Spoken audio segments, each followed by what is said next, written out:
recebemos com muita alegria aqui nos estúdios da Capital FM, Fernando Miléo, que é diretor de operações, e o gerente de comunicação e relações institucionais, ambos da Rota do Oeste, Roberto Madureira. E nós vamos fazer aqui com eles uma avaliação sobre a presença aqui da Rota do Oeste na duplicação das rodovias aqui em Mato Grosso. A Rota do Oeste está já há algum tempo aqui, já começou inclusive a cobrar pedágios, né, das mais diferentes praças do estado de Mato Grosso, e parece que há um risco de paralisação das obras e na presença da Rota do Oeste aqui. Bom dia, quem que fala inicialmente, o Roberto ou o Fernando? Bem, bom dia a todos os ouvintes. É o Fernando. Bom dia, Fernando, tudo bem? Bom dia. Bom dia a todos os ouvintes. A gente veio aqui até para explicar essa situação da concessionária, né? O pessoal tem cobrado, principalmente para a paralisação das obras. Explicar, o financiamento não saiu, como é de conhecimento de todos, do BNDES no início da concessão. E hoje a gente veio aqui para explicar principalmente sobre a MP 800, que é a MP que está para ser votado aí, que pode voltar a concessionária a duplicar, fazer as duplicações e as obras que todos os usuários aí esperam. Tá, só falando que a MP é uma medida provisória, né? Positivo. Então o governo federal já concorda com essa tese? Sim, o governo federal entende que, e até a gente participou de algumas audiências públicas com o ministro dos Transportes, Maurício Quintela, e eles entendem que de fato o governo não conseguiu cumprir com uma promessa sua à época do lançamento desse pacote de concessões federais, e é importante dizer que todas as concessionárias deste lote estão com a mesma dificuldade, né? E aí a gente não obteve esse financiamento, eles não concederam esse financiamento público, né? E entendendo que houve essa participação do governo, eles editaram no final do ano passado essa medida provisória, que basicamente prevê um reescalonamento dos investimentos, né, com prioridade naqueles pontos críticos, né, trazendo aí um critério de tráfego e acidentes para você reescalonar esse ritmo de obras, de forma que isso faz com que as concessionárias consigam equilibrar os seus planos de negócio, seus caixas, e obtenham financiamento e sigam a vida, e já muito possivelmente em 2018 possam retomar essas obras. Quando o senhor fala em reescalonamento, está falando em ampliação do prazo para a execução das obras? Sim, o prazo original era um prazo de 5 anos, e esse prazo ele já é hoje inexequível, né? Então a gente tem que trazer, ser muito sincero e transparente, e trazer o que a gente tem na mesa hoje. O que a gente tem na mesa hoje são duas possibilidades. A primeira seria esse reescalonamento que ampliaria de 5 originalmente para 14, ou seja, mais 9 anos, né? E com o critério de priorização dos trechos urbanos, dos gargalos, vamos dizer assim. Porque aí o financiamento da obra ficaria por conta do valor do pedágio, é isso? Ou estou enganado? Não, mas aí você consegue equalizar o caixa ao longo do tempo, e aí você consegue obter as garantias que o banco hoje requer, entendeu? Então você consegue trazer as garantias que o BNDES hoje pede. Ele tirou a linha de crédito que ele prometeu lá atrás, não existe mais. Mas isso ocorreu em função dos problemas que tiveram com Petrobras, ou com o envolvimento da Odebrecht nessas situações de dificuldades aí. Esse é um problema que aconteceu com todas as concessões da terceira etapa, inclusive, que é o da Rota do Oeste. Logicamente a nossa situação tem um pouco mais complicada, mas também foi com a mudança toda de panorama do país, com a crise, a taxa de juro prometida durante a licitação. Hoje o BNDES já não dispõe mais, isso gera um aumento de custo. Então, logicamente, a gente tem toda a parte da Lava Jato, que acabou interferindo no crédito da Odebrecht, mas também aconteceu com todas, mesmo concessionárias que pegaram o financiamento hoje não conseguem executar. Então de todas as concessionárias aí da terceira etapa. E essa MP 68 diz exatamente 800. MP 800 diz o quê?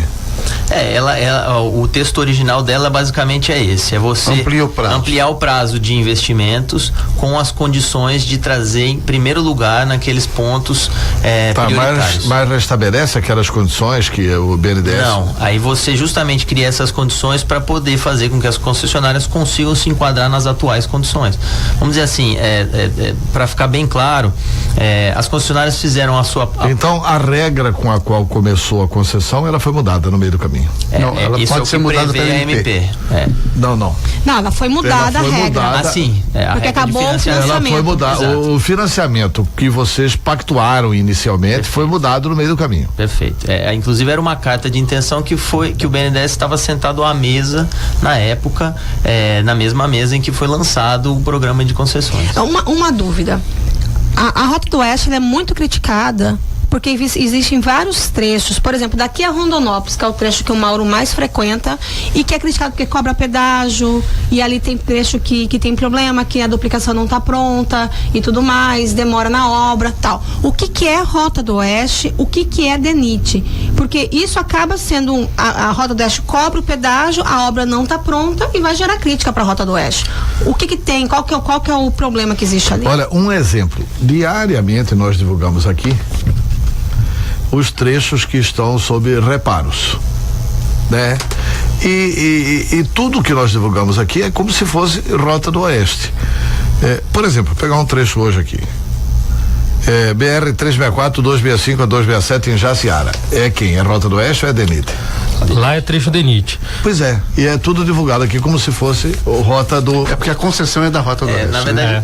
O que acontece? São dois tipos de serviço quando se contrata uma concessão. Tem a parte de atendimento, de operação, que a gente chama de rodovia, e a parte de obras.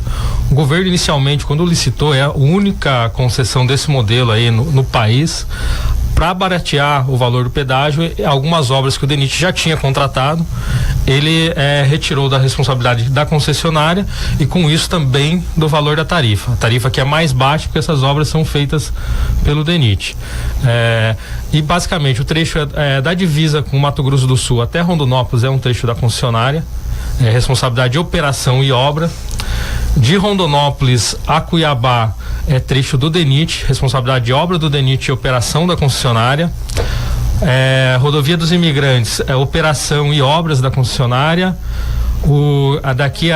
De Cuiabá até Jangada começou com o DENIT era uma obra do DENIT, operação da concessionária. A NTT passou para a obra da concessionária. E ali de Rosário do Oeste até o Posto Gil, obra do DENIT, operação da concessionária, e até o final do trecho ali do Posto Gil até Sinop, obra e operação da concessionária.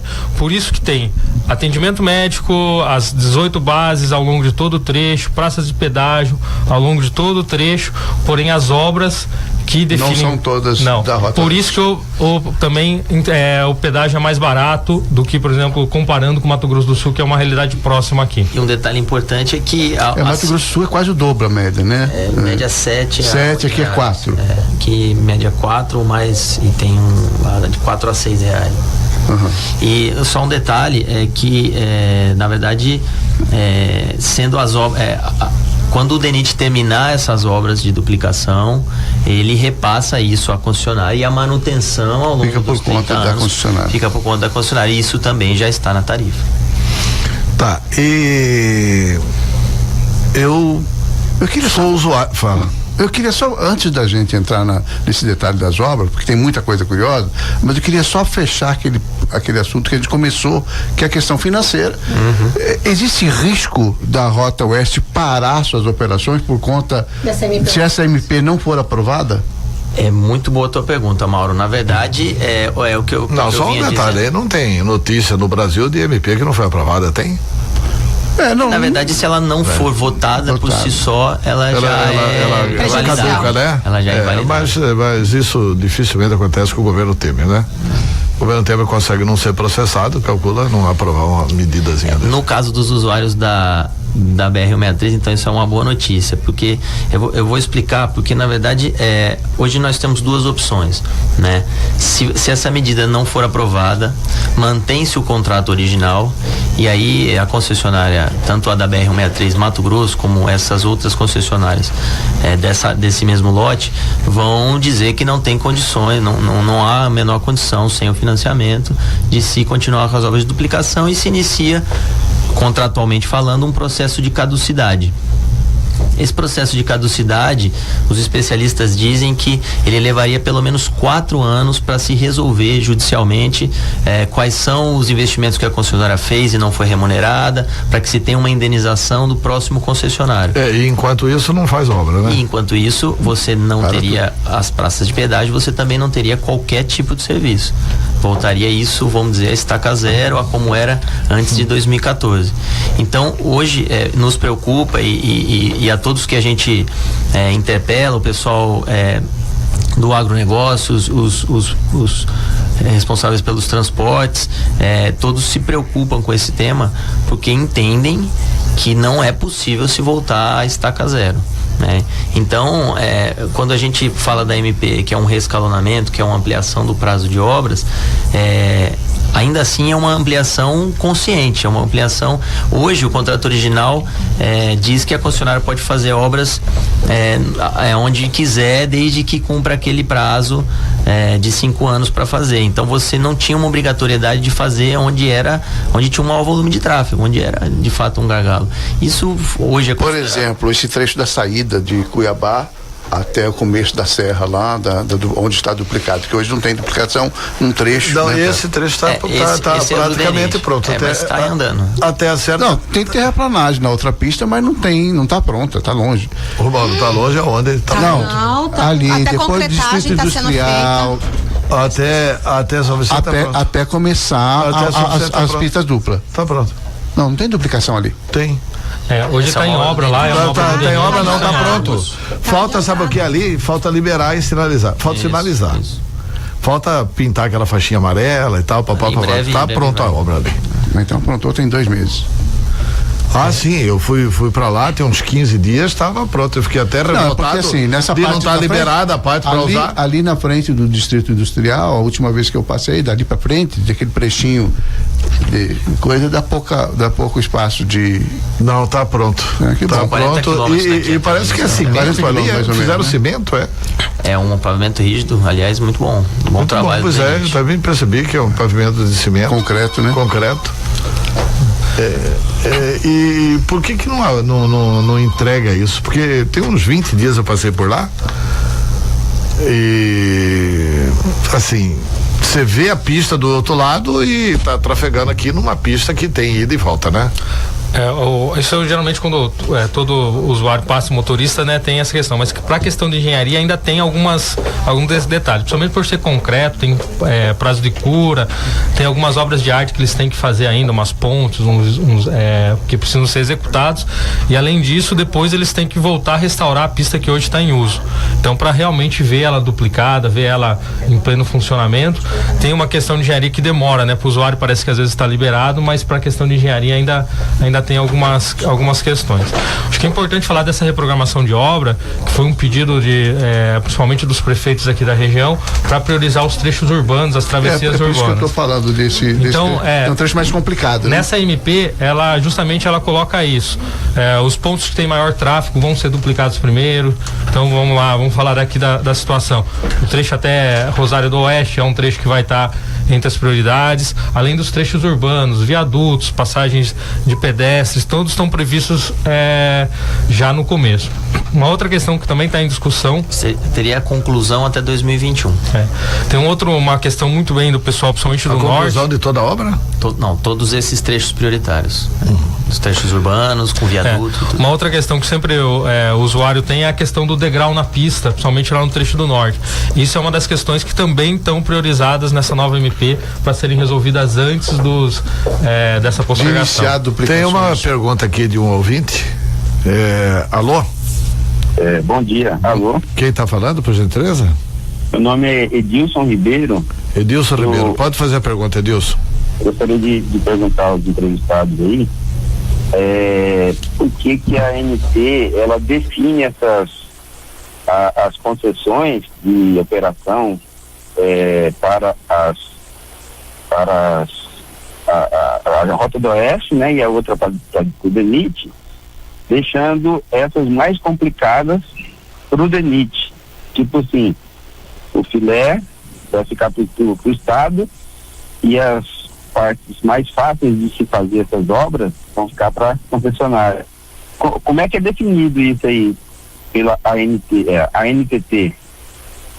Tá certo. Essa é a minha pergunta. Tá bom, muito obrigado, Roberto. Muito obrigado pela pergunta. Nesse caso é bastante simples, porque quando a concessionária foi feito o leilão e a concessionária foi constituída, esses pontos já, até por serem prioritários, já tinham contratos celebrados. Então o governo tinha que manter esse contrato. A duplicação da São Vicente, exato, etc, exato, né?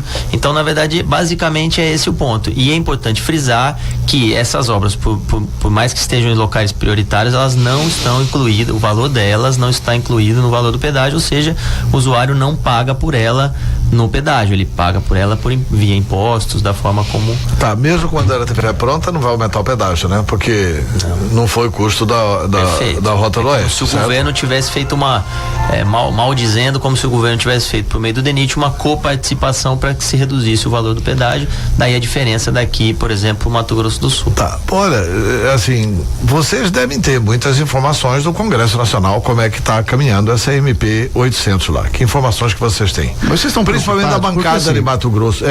Quais estados envolvidos? Mato Grosso, Pará, Mato Grosso do Sul, Goiás, Minas Gerais, Distrito Federal. Então todos esses pontos têm rodovias importantíssimas para o agronegócio. E todas dependendo da mesma MP 800. Todos dependendo da mesma MP 800, né? Para que você possa tem alguns critérios para adesão e a todas nossa elas... bancada, qual que é o posicionamento da nossa bancada? Sim, A nossa bancada a gente acompanha bastante pela imprensa também, especialmente por ser bastante próxima às questões do agronegócio. A bancada de Mato Grosso tem se posicionado favorável ao MP, mais do que isso, tem dito que essa na verdade um momento de definição da concessão aqui, né? Como você me perguntou, Mauro, se a gente está preocupado. De fato, é preocupante porque você tem duas opções bastante distintas, bastante radicais para que você possa ou continuar a seguir teu curso natural ou voltar aí a ter uma situação de completa incerteza. Mas a ampliação, só para eu arredondar essa questão aí, o empréstimo, quer dizer, o grande problema aí é a falta de recursos para cumprir o prazo. Agora o prazo já não se cumpre mais, porque já houve um atraso na execução das obras que teriam que ter sido feitas, por falta exatamente do financiamento a tempo, é isso? Correto. Só para a gente ficar claro com relação a isso. Então, por isso vocês precisam mais prazo, mas continuam precisando do financiamento. Com mais prazo, vocês conseguem se adequar a novas regras de financiamento, é isso? Perfeito. Inclusive o BNDES já sinalizou, né, que com essa medida, enfim, BNDES e Ministério dos Transportes ambos são governo, então acho que a medida ela tem que ser completa. Então já sinalizou que de fato pretende retomar os investimentos. E a questão da Lava Jato não implica necessariamente em prejuízo para dificuldade para que a Rota Oeste, que é uma empresa do grupo Odebrecht, consiga obter esse financiamento. Nesse caso, a questão é muito mais financeira e de momento financeiro do país do que exatamente em relação à questão institucional, até porque tecnicamente a Odebrecht hoje não é uma empresa considerada inidônea, então ela legalmente pode tomar empréstimo público. Tem uma pergunta aqui no Facebook, eu quero fazer rapidinho aqui, que é do Cornélio Cassimiro. Ele pergunta: gostaria de saber por que as obras entre Rondonópolis e Jaciara não andam? Porque o trecho de Jaciara a Cuiabá está quase tudo pronto e com grande qualidade. Observação: o asfalto novo feito entre Rondonópolis a Jaciara já está praticamente deteriorado. Por que tanta diferença na qualidade dos trechos de Jaciara a Cuiabá e Rondonópolis a Jaciara? Uma de ótima qualidade e o outro de péssima qualidade. Então, novamente, essas obras são as mais importantes, né? O pessoal a rodovia de maior movimento, mas é uma obra feita pelo DENIT, né? Os dois trechos. Os dois trechos. são feitos tanto que está de ótima qualidade quanto que está de péssima qualidade. Péssima qualidade. O DENIT consegue ser ótimo e péssimo. Ao mesmo tempo. Tá melhor que Temer, que consegue só ser péssimo. Tá bom. Lembrando principalmente que esse trecho de Jaciara é um trecho que foi restaurado já há algum tempo, então o DENIT tem trabalhado lá, tá com as empresas lá, então tem uma obra que é mais nova, outra obra um pouco mais antiga, mas o DENIT já tá com obras nesses trechos também. É isso. Roberto Madureira e Fernando Milhão. Muito obrigado pela entrevista. O microfone da Capital à disposição de vocês. Qualquer esclarecimento que nós não tenhamos perguntado e que vocês achem importante fazer. Bom, eu agradeço em primeiro lugar, Antero, o programa de vocês. Fizemos questão de vir aqui pela credibilidade que vocês têm, né, e pela penetração que o programa de vocês tem, para esclarecer essas questões aos usuários e dizer que nós viemos aqui desde 2014 para realizar obras. Essa é a nossa natureza, é isso que nós sabemos fazer e esperamos que em 2018, agora, muito em breve, nós possamos dar a notícia de que é isso que nós vamos voltar a fazer. Tá ok. Fernando? Vou agradecer também a oportunidade e também falar que o dinheiro do pedágio tem a obra que é importante, que é o que a gente quer fazer, né? Que a concessionária tem como objetivo, mas hoje a gente também tem todo um atendimento, né? Para ter uma ideia, são 350 ocorrências por dia, né? Que a gente atende. Desde uma retirada de objeto que pode causar um acidente até o acidente em si. Então, são mais de 120 panes mecânicas de usuários que atendem. A parte de comunicação, né? Mesmo que não seja obra do DENIT, a gente divulga para que possa aí ter uma pequena programação de obras. Os municípios também passaram a receber, né? Sim, são 5% da verba de ISS, quer dizer, todo mundo, o cara pode sair do Mato Grosso do Sul, vai deixar um pouco do dinheiro do pedágio para o município, que ele pode investir ao ISS, um dinheiro direto no caixa da prefeitura. E além, hoje a gente está com em 1.400 empregos diretos ao longo de todo o trecho e de todos os municípios, que também é importante aí para a economia do estado. Fernando, Roberto, obrigado pela entrevista.